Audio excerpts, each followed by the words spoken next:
First Contact by Ralts Bloodthorne. Read by Uncle Lyle. Prologue 2. Born Whole. Vanir 1 was born whole. Fully formed, with his mind full, Vanir 1 stepped out into the sunlight of the garden's observation deck, looking around with his wide eyes. He was in a duraglass cylinder, overlooking the 8 long horticultural bays, the duraglass hidden beneath layers of dust. Surrounding the structure Vanir 1 had been born in was nothing but desert with strange streamers of light off in the distance, making the horizon look strange to Vanir 1's eyes. "Workday will begin in 15 minutes, a soft voice said from the air. "Thank you," Vanir 1 said. "Debris must be cleared from hydroponics and greenhouse duraglass surfaces," the voice said. Vanir 1 nodded, knowing how he would have to complete such an action. Not that he had ever been taught. He had been born knowing his tasks and his duties. Vanir 1 looked at the duraglass. The glass itself had held through the storm, but the supporting structure had been warped, allowing the strange energies from the desert beyond to affect the plant life he had spent full rotations around the sun maintaining. The air was thicker now. He could feel the warmth through the glass. It pleased him. Sighing, Vanir 1 checked his knowledge within his mind. There, crossbreeding, strengthening a plant via selection. He could use faster, more reliable methods than crossbreeding, but those methods were methods of last resort. He looked again at the air gap. The servants had given out rotations ago. He would have to solve it his way. Fungus it is. Vanir 1 stood outside. The strange, deadly energies had subsided somewhat, but he was not here to measure them. Instead, he knelt down and examined the fungus.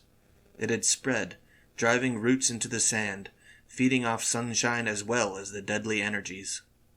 It was good. The crack had gotten wider, wide enough that Vanir 1 could slip his finger into it. The grass seed he'd encouraged through the gap had taken hold, battling the fungus, and had begun to sprout in a fan away from the cracks. Vanir 1 was tired. He had been born whole. He had cared for Plant Home and the plants within. Vanir 1 laid down on the soft bed of fungi, moss, and basic grass. He sighed and closed his eyes. Vanir 2 was born whole. He knew all there was to know. He knew his place in the world, knew magic words to change plants, knew that Plant Home was his home. Over the decades he ensured that the lichens and base grasses expanded from Plant Home. Closer to Plant Home, where the sand had been defeated and turned into loam, Vanir 2 had planted seeds of tough but attractive bushes and plants. Eventually Vanir 2 laid down in a bed of moss where his ancestor Vanir 1 had lain when his biological functions had ceased. Vanir 2 was content as he closed his eyes. The next would carry on his work. Vanir 3 was born whole. He knew the secrets of nature, of plant and water. He knew magic words to modify life. He stood on the deck of Crystal Observation Deck, observing how the green had spread out. Plant Home was old. The duraglass was discolored in places. The metal had gotten old and brittle. It was time to use magic to pull water from deep beneath the sand that had become soil. The moss and fungi would strip the poison out, and those poisons that the lichens and moss did not filter, Vanir 3 had plans for. Vanir 3 went outside and began to sing. Songs of passion and magic that let him reach down into the rock and bring forth water. Once the waves started flowing, he lay down on the soft moss and went to sleep.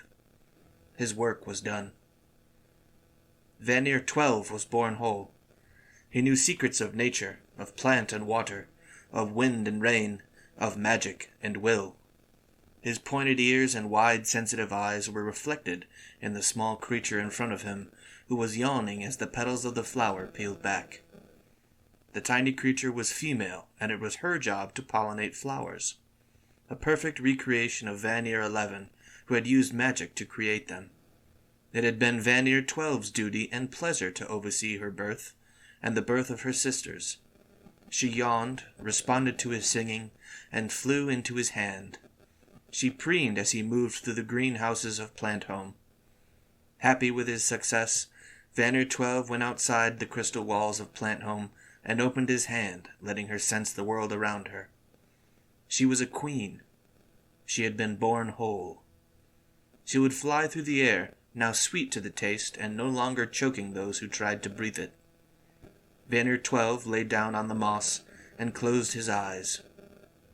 It had taken dozens of decades for his work to be done, and now that it was, he could rest. Vanir 38 had been born whole.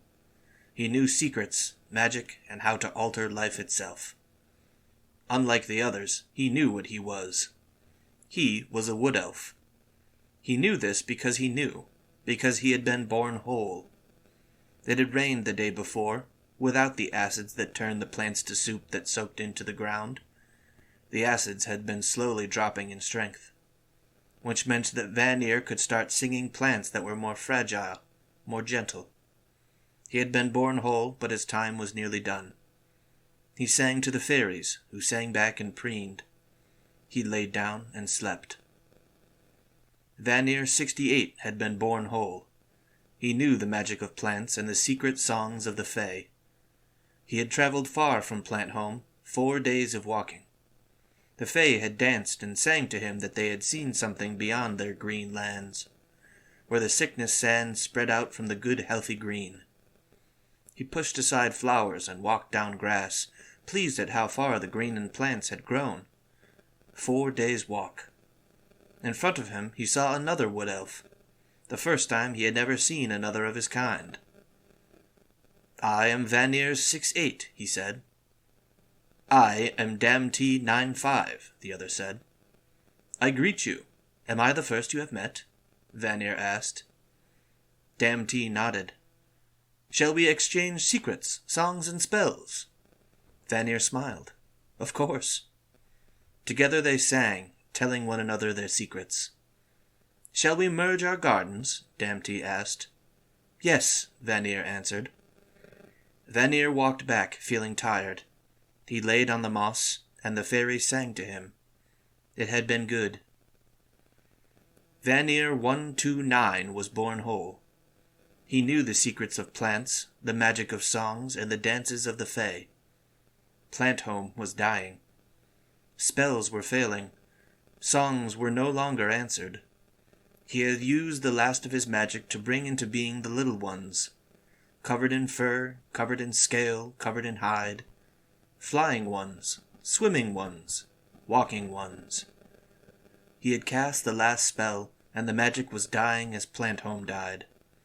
But Vanir 129 was content. The sky was blue.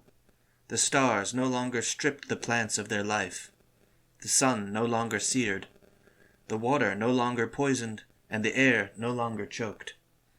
As Plant Home died, Vanir 129 smiled. He was a wood elf, keeper of the plants, singer of the songs. His work had made the days warm, the nights cool, water pure, the air sweet, and the land covered in plants. He laid and went to sleep, smiling. Confederate survey vessel puddle jump report on Maveline 228. Terraforming complete. Environment stable. Wood Elf class terraforming systems have been shut down in accordance to projections.